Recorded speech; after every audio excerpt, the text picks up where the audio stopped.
এই জামানায় গুনাহ থেকে বাঁচার জন্য মামুলি চেষ্টা যথেষ্ট নয়। সামান্য চেষ্টায় আল্লাহর নাফরমানি থেকে বাঁচা যাবে না। এক নজর হেফাজত করা পৃথিবীতে বর্তমানে সবচেয়ে বড় কঠিন যুদ্ধ, চ্যালেঞ্জের নাম নজর হেফাজত করা।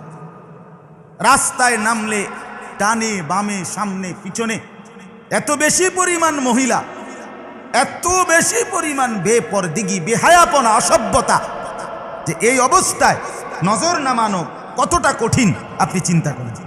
এর জন্য কি পরিমাণ, পাহাড় পরিমাণ ঈমান, পাহাড় পরিমাণ আখিরাতের ভয় যদি কলিজার মধ্যে না থাকে, সম্ভব না, সম্ভব না। সামান্য চেষ্টায় হবে না। সামান্য এই মোবাইলগুলো আজ লক্ষ লক্ষ কোটি, এমন কোন ব্রিজ, এমন একটা ব্রিজ আপনি এখন পাবেন না সারা